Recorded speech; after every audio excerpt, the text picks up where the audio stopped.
Hello friends, आपका हमारे YouTube channel MSS medical student support पे स्वागत है। जैसे कि अपन ने प्रीवियस वीडियो में बात करी थी हार्ट के बारे में, उसके चेम्बर्स कितने होते हैं, उसके वाल के बारे में बात करी थी। और अब नेक्स्ट वीडियो में अपन बात करेंगे ब्लड सप्लाई ऑफ हार्ट। इसकी जो हार्ट को ब्लड सप्लाई कौन करता है, ब्लड सप्लाई कौन करता है। तो अपन ब्लड सप्लाई समझने से पहले आपको ये इस डायग्राम के बारे में समझना होगा। तो इस डायग्राम के अंदर ये जो अपना आपका हार्ट है, इसके अंदर जो सबसे आउटर लेयर कौन सी होती है, मायोकार्डियम लेयर। और जो इनर लेयर है वो कौन सी है, एंडोथीलियम एंडोकार्डियम। जो एंडोकार्डियम होती है वो जो ये जो हार्ट है, इसके अंदर जो ये वाली यहाँ से कौन सी आर्टरी निकलती है, कोरोनरी आर्टरी। और जो इधर से लेफ्ट वेंट्रिकल से कौन सी निकलेगी, एयोर्टा। तो आपको पता है कि जो मायोकार्डियम होती, मेनली ब्लड सप्लाई किसको चाहिए, मायोकार्डियम को। जो हार्ट की जो मायोकार्डियम होती है उसको मेनली ब्लड सप्लाई चाहिए। तो जो मायोकार्डियल सेल्स होती है, जो एंडोकार्डियल होती है, जो इनर लेयर होती है हार्ट की, तो वो क्या करती है, जो उसकी जो वो किसकी बनी हुई होती है, एंडोथीलियल या फ्लैट स्क्वेमस सेल्स की बनी होती है। तो जो एंडोकार्डियम होता है वहाँ पे जो ब्लड नहीं पहुँच पाता, क्योंकि यहाँ पे जो एंडोकार्डियम होती है वो किसकी बनी हुई होती है, फ्लैट स्क्वेमस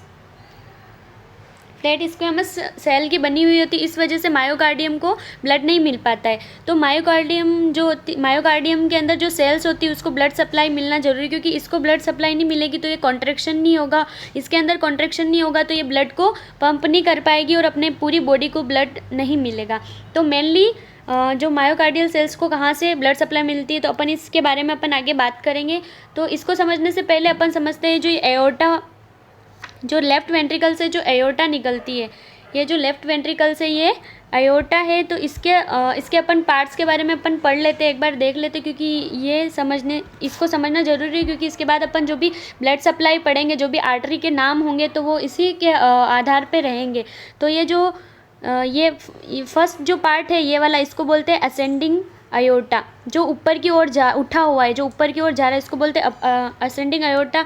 और जो सेकंड वाला ये पार्ट है जहाँ से ऐसे मुड़ी हुई अयोर्टा, इसको बोलते हैं आर्च ऑफ अयोर्टा। इसके अंदर से ब्रांचेस निकली हुई होती है, उसका नाम आगे डायग्राम में लिखा हुआ है, आप उसमें से देख लेना। और जो नीचे की तरफ जाती है उसको बोलते हैं डिसेंडिंग अयोर्टा। और ये जो डिसेंडिंग अयोर्टा होती है, ये जो थोरेसिक कैविटी और एब्डोमिनल कैविटी के अंदर 2 पार्ट्स में डिवाइड हो जाती है।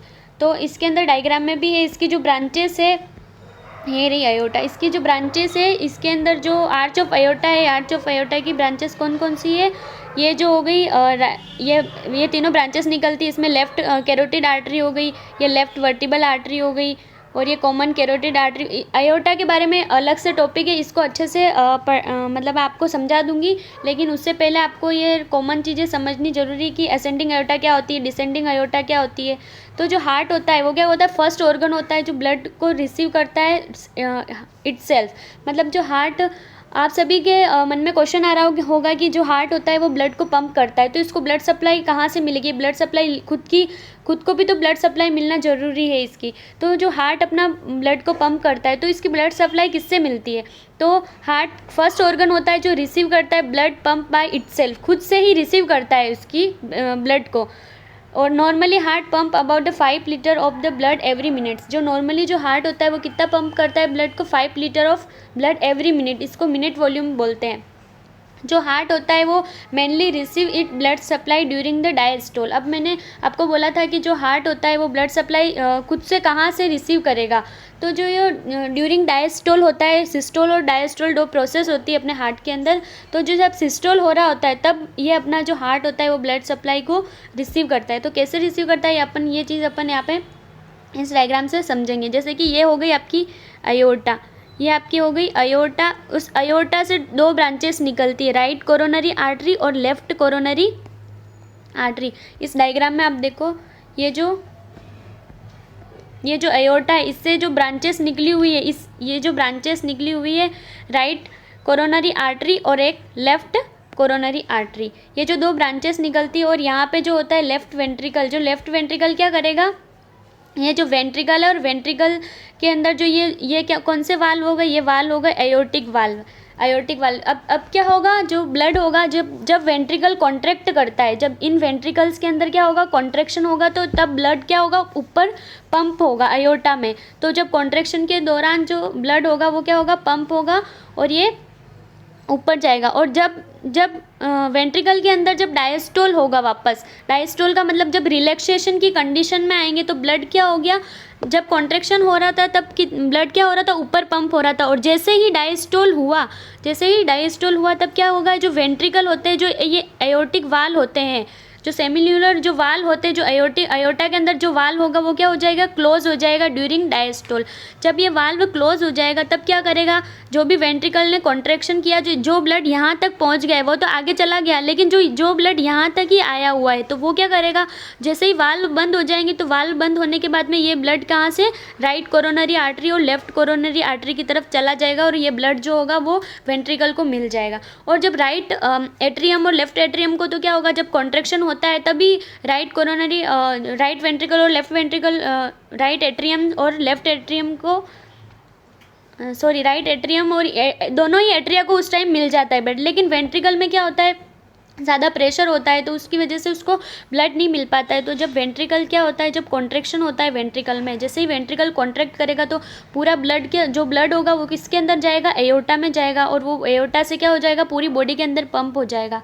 लेकिन जब जो वेंट्रिकल है, वेंट्रिकल को खुद ब्लड कैसे मिलेगा, किसके टाइम मिलेगा, डायस्टोल के टाइम में, जब वेंट्रिकल क्या हो जाएंगे, रिलैक्सेशन की कंडीशन में होंगे।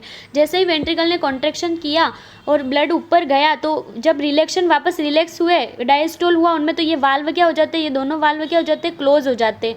ये वाल्व क्लोज हो जाएंगे तो जो ब्लड यहाँ तक आया हुआ है तो वो वापस क्या इतना आगे नहीं जा पाएगा, यहाँ तक जो आया हुआ है ब्लड वो वापस रिटर्न होके कहाँ पे आ जाएगा, राइट कोरोनरी आर्टरी और लेफ्ट कोरोनरी आर्टरी। क्योंकि पूरा तक क्यों नहीं जाता है, क्योंकि जो प्रेशर होगा वापस वेंट्रिकल क्या हो गए, डायस्टोल हो गए, इस वजह से ये ब्लड जो होता है वो आगे नहीं जा पाता है। और इसको ईजी वे में समझने के लिए अगर आपको मैं जैसे एक बार और समझा देती हूँ, जैसे ये हो गया आपका, ये आपका क्या है, अयोटा है, जैसे एक पाइप हो गया, ये अयोटा हो गया और ये आपके हो गए वेंट्रिकल, है ना। वेंट्रिकल जब कॉन्ट्रैक्शन कर रहे हैं और ये आपके हो गए वाल्व, एयोटिक वाल्व।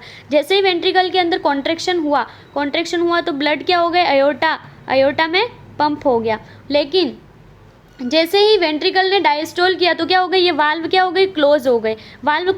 तो यहाँ तक का जो ब्लड है वो क्या करेगा, यहाँ तक का जो ब्लड है वो क्या करेगा, जो राइट कोरोनरी आर्टरी और जो लेफ्ट कोरोनरी आर्टरी में होगा वो वापस इनके थ्रू क्या आ जाएगा, वेंट्रिकल में आ जाएगा। और जो वेंट्रिकल के डायस्टोल के दौरान इनको क्या हो जाएगी, ब्लड मिल जाएगा।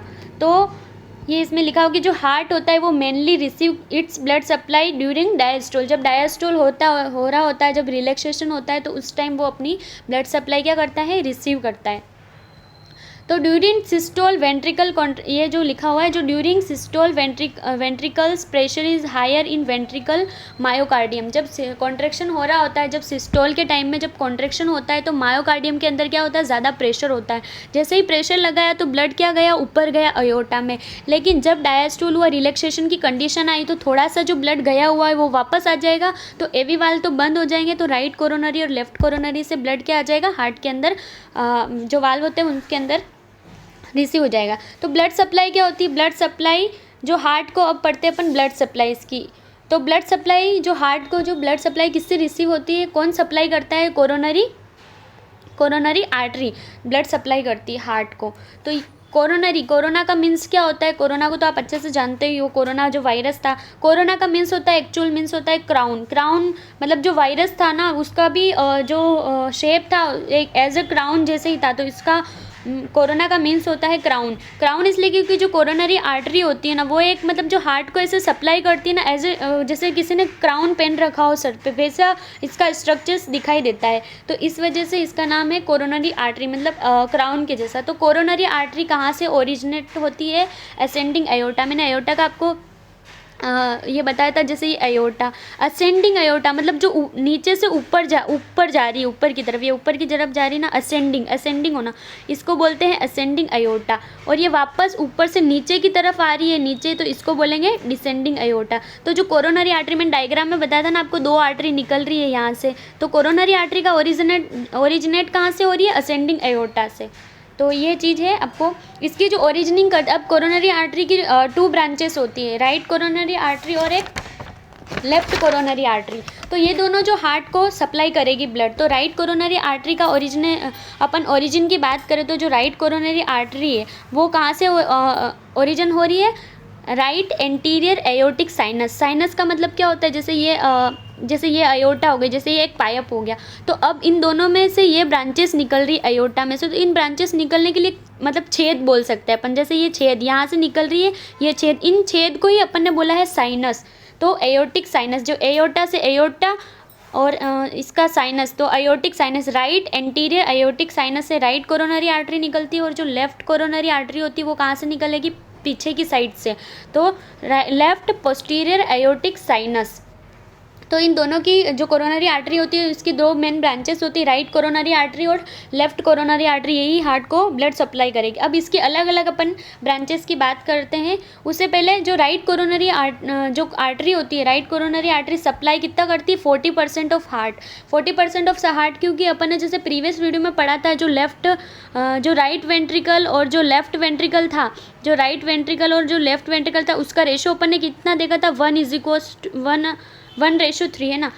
तो 3 इसलिए क्योंकि जो लेफ्ट वेंट्रिकल उसकी मायोकार्डियम जो क्या थी, ज़्यादा थिक थी, क्योंकि उसको प्रेशर, इसको जो कॉन्ट्रैक्शन कराना होता है। तो यहाँ पे क्या था 1, तो इसलिए 40% ऑफ हार्ट क्या होती है, राइट कोरोनरी सप्लाई करती है, कि इसमें इतना प्रेशर्स नहीं लगाना पड़ता है। क्योंकि लेफ्ट वेंट्रिकल से तो क्या है, पूरा ब्लड को कॉन्ट्रैक्ट करके, पूरा वेंट्रिकल में कॉन्ट्रैक्शन करके ब्लड को पूरी बॉडी की सिस्टेमिक सर्कुलेशन कराना होता है। तो इसकी जो मायोकार्डियम होती है वो क्या होती है, थिकेस्ट होती है। इस वजह से क्या होता है, यहाँ पे 40% ऑफ राइट कोरोनरी सप्लाई करेगी और 60% जो बचा हुआ है, जो ज़्यादा है, वो कौन सी करेगी, लेफ्ट कोरोनरी आर्टरी। तो इसको समझने से पहले अपन जो है कंडक्शन सिस्टम के बारे में समझते हैं, क्योंकि ये इसी के नाम पे आपको आर्टरीज मिलेगी आगे। तो जैसे ये अपना हार्ट है, ये अपना क्या है, हार्ट है। तो हार्ट के अंदर जो कंडक्शन सिस्टम में नॉर्मल, जैसे ऊपर जो एट्रिया के ऊपर ऐसे नोड होता है, और जो ये जो राइट साइड, जो हार्ट के जो राइट साइड है उसको अपन ने क्या बोला, राइट मार्जिन। जो राइट साइड है इसको अपन ने क्या बोला है, राइट मार्जिन। ये जो है हार्ट के राइट साइड, इसको बोलेंगे अपन राइट मार्जिन। और जो लेफ्ट साइड है इसको बोलेंगे अपन लेफ्ट मार्जिन। और यहाँ ऐसे नोड, और ये हो गया एवी नोड। और ये जो फाइबर्स निकले हुए हैं लेफ्ट वेंट्रिकल और राइट वेंट्रिकल में, जो उसको बोलेंगे परकिंजे फाइबर। और यहाँ से जो ये निकलते हैं उसको बोलेंगे बंडल ऑफ हीज। अब जो राइट वेंट्रिकल और जो लेफ्ट वेंट्रिकल है ना, उन दोनों को कौन अलग कर रहा है, सेप्टम। अपन ने सेप्टम के बारे में पहले भी डिस्कस करा है वीडियो के अंदर। तो जो राइट एट्रियम और जो लेफ्ट एट्रियम होता है उसको सेपरेट कौन करता है, सेप्टम। तो अब ये सेप्टम है, तो सेप्टम जो आगे की तरफ होगा उसको बोलेंगे एंटीरियर इंटरवेंट्रिकुलर सेप्टम। और जो पीछे की साइड उसको बोलेंगे पोस्टीरियर इंटरवेंट्रिकुलर सेप्टम। तो अब अपन बात करते हैं अपना ब्लड सप्लाई के बारे में। और जो मोस्ट ऑफ द अपन ने कंडक्टिव सिस्टम का नॉर्मल अपन ने देखा है स्ट्रक्चर। तो जो कंडक्टिव सिस्टम होता है वो किससे सप्लाइड होता है, most of right coronary artery से, except left bundle of branch. Only left bundle of जो ब्रांच थी उसके अलावा जो पूरा राइट कोरोनरी आर्टरी सप्लाई करेगा अपने कंडक्शन सिस्टम को। आगे अपन आर्टरीज के नाम देंगे तो आपको समझ आ जाएगा ये चीज़। अब अपन बात करते हैं राइट कोरोनरी आर्टरी और लेफ्ट कोरोनरी आर्टरी के बारे में। तो आपको हाँ जो ब्लड सप्लाई होती है मेनली 2 आर्टरीज करती है, राइट कोरोनरी आर्टरी और लेफ्ट कोरोनरी आर्टरी। तो राइट कोरोनरी आर्टरी की अलग अलग ब्रांचेस होती है। तो अपन ये चीज़ समझते हैं।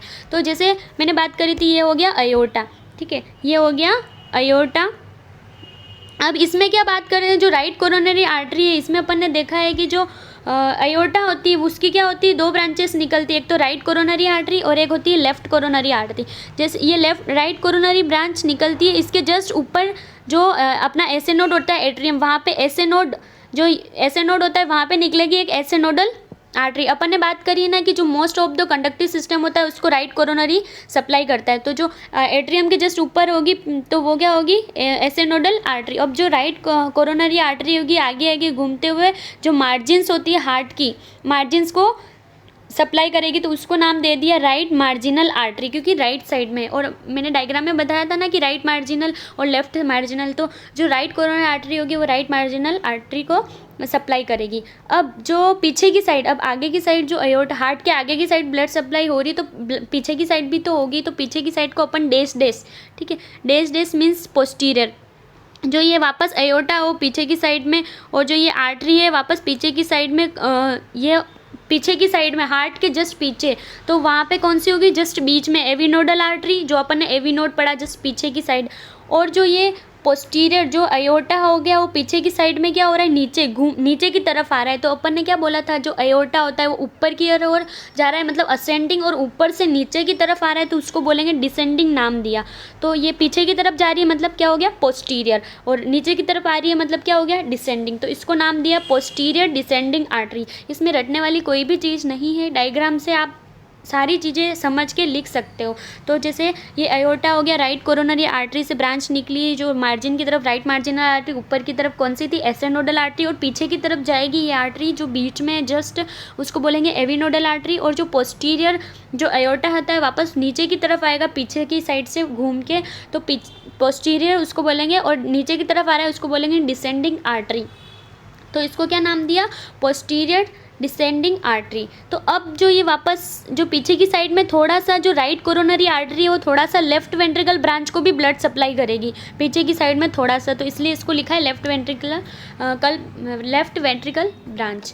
ठीक है, अब अपन इसकी ब्रांचेस, अब इसके अंदर कौन कौन से, अब आपको राइट कोरोनरी आर्टरी के अंदर कौन कौन सी ब्रांचेस सप्लाई कर रही थी, एक तो मार्जिनल आर्टरी, एविनोडल आर्टरी जो मार्जिन की तरफ जा रही थी, ऊपर की तरफ एविनोडल आर्टरी, और पीछे की तरफ जो बीच में जो कौन सी थी, एसेनोडल आर्टरी, सॉरी ऊपर की तरफ थी एसेनोडल आर्टरी, पीछे की तरफ कौन सी थी, एविनोडल आर्टरी, और जो पोस्टीरियर डिसेंडिंग आर्टरी जो पोस्टीरियर के साइड में पीछे की साइड में थी। तो जो ये थी राइट कोरोनरी आर्टरी की ब्रांचेस। अब अपन बात करते हैं लेफ्ट कोरोनरी आर्टरी। जो एओर्टा था वो उसकी एक राइट कोरोनरी ब्रांच निकली थी और एक कौन सी निकली थी, लेफ्ट कोरोनरी आर्टरी।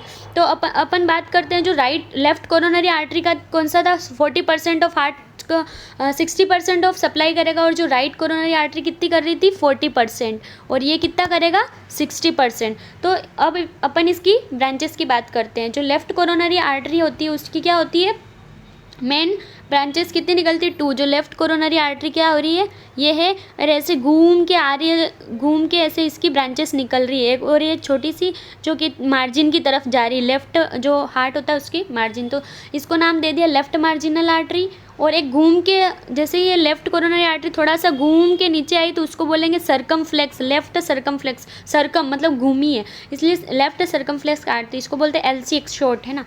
और इसके अलावा जो नीचे की तरफ यहाँ से जैसे ही ये निकलती है तो वहाँ से नीचे की तरफ वापस ये ब्रांचेस निकल जाती है, जो क्या करती है, एंटीरियर पार्ट में जाती है, हार्ट के लेफ्ट के एंटीरियर पार्ट आगे की तरफ, और इससे क्या होती है, छोटी छोटी ब्रांचेस निकली हुई है। तो इनको क्या नाम दे दिया, जो छोटी छोटी ब्रांचेस निकली हुई है, अब इसको बोलते हैं लेफ्ट साइड है इसलिए लेफ्ट, हार्ट के एंटीरियर आगे की साइड है इसलिए एंटीरियर, घूम के नीचे की तरफ आ रही है, मैंने क्या बोला था, ऊपर जा रही है तो असेंडिंग, फिर वापस नीचे आ रही है तो डिसेंडिंग, एयोर्टा डिसेंडिंग, तो इसको बोलेंगे डिसेंडिंग, आगे की तरफ तो एंटीरियर, तो लेफ्ट एंटीरियर डिसेंडिंग आर्टरी, इसको शॉर्ट में बोलते हैं अपन लाडा। और जो घूम के आई थी उसको बोलते हैं लेफ्ट सर्कमफ्लेक्स आर्टरी, और मार्जिन की तरफ आई थी उसको बोलते हैं लेफ्ट मार्जिनल आर्टरी। तो जो लेफ्ट कोरोनरी आर्टरी होती है उसकी कितनी मेन ब्रांचेस होती है, 2 ब्रांचेस अपन मेन बोल सकते हैं, एक तो होती है लाडा और एक होती है LCX लेफ्ट सर्कमफ्लेक्स आर्टरी, और एक डायगोनल आर्टरी। तो ये पूरी इसकी हार्ट की ब्लड सप्लाई हो गई कि 2 ब्रांचेस होती है इसकी, right coronary artery, left coronary artery, इसके अंदर मेन ब्रांचेस कौन सी होती है। और जो लाडा होती है उसको अपन विडो आर्टरी भी बोलते हैं, विडो मतलब विधवा बनाने वाली आर्टरी। विधवा बनाने वाली आर्टरी क्यों, इस कंसेप्ट को अपन आगे समझते हैं। इससे पहले ये डायग्राम दिया हुआ है, इसके अंदर मैंने आपको थोड़ा ईजी लगे उस वजह से आपको समझने में इजी लगे ये डायग्राम बना रखा है। तो एग्जाम में भी आता है कि ब्लड सप्लाई ऑफ हार्ट, तो आप एओर्टा के बारे में थोड़ा डिस्कस करके फिर इसकी ब्रांचेस के बारे में डिस्कस करके आप इसको डायग्राम के को अच्छे से समझ के आप इसको लिख सकते हो। तो ये हो गया पूरा हार्ट, ये जो एंटीरियर पार्ट ऑफ हार्ट है इसकी राइट कोरोनरी आर्टरी हो गई, इसमें जो ये पोस्टीरियर इंटरवेंट्रिकुलर आर्टरी हो गई, पोस्टीरियर डिसेंडिंग आर्टरी ये हो गई मार्जिनल आर्टरी। इसके बाद जो लेफ्ट कोरोनरी आर्टरी में ये होगी साइनस, एओर्टिक साइनस हो गया, लेफ्ट सर्कमफ्लेक्स आर्टरी होगी, लाडा हो गया, पोस्टीरियर आर्टरी होगी, पीछे की जो हार्ट का पोस्टीरियर पीछे की साइड वाला व्यू है ना, तो डायगोनल आर्टरी होगी। ये सारी चीज़ें आप इसमें देख के समझ सकते हो। और ये जो है डायग्राम इसके अंदर, इसको भी आप देख सकते हो। अब मैंने बात करी है कि जो लाडा होती है उसको अपन विडो आर्टरी क्यों बोलते हैं, इसको अपन थोड़ा सा ऐसे ही समझ लेते हैं क्योंकि ये एग्जाम में तो नहीं पूछते, पर आपको कॉन्सेप्ट क्लियर होना चाहिए। विडो आर्टरी क्यों बोलते हैं, जब आपको पता है कि जो अपने जो हार्ट से रिलेटेड प्रॉब्लम्स होती है, एमआई हो गया, एंजाइना हो गया, मायोकार्डियल इन्फेक्शन हो गया, हार्ट ब्लॉक हो गया, तो उसमें कि जो मेनली क्या होती है, ये जो आर्टरी होती है ना, लेफ्ट एंटीरियर डिसेंडिंग आर्टरी है मेनली। अगर इसके अंदर अगर ब्लॉकेज बन जाता है लेफ्ट, क्योंकि जो वेंट्रिकुलर है, वेंट्रिकल तो क्या हो गया, वेंट्रिकल के अंदर कॉन्ट्रैक्शन हो रहा है तो वो पूरी बॉडी को अपना ब्लड पंप कर रहा है, और इसी के अंदर अगर ब्लॉकेज हो गया कहीं से भी, यहाँ पे कोई भी ऑब्स्ट्रक्शन आ गया, यहाँ पे ऑब्स्ट्रक्शन आ गया तो ब्लड सप्लाई सही से नहीं होगी, तो ब्लड सप्लाई नहीं होगी तो ऑक्सीजन नहीं मिलेगा, न्यूट्रिएंट्स नहीं मिलेंगे, सेल्स को लेके जाएगा ना लास्ट में। जो भी ये वेसल्स होती है, एंजाइना का मतलब क्या होता है, वेसल्स। एंजाइना किसी को एंजाइना पेक्टोरिस हुआ है तो जैसे ये एंजाइना का मीन्स ही होता है वेसल्स, एनजीओ मतलब ब्लड वेसल्स।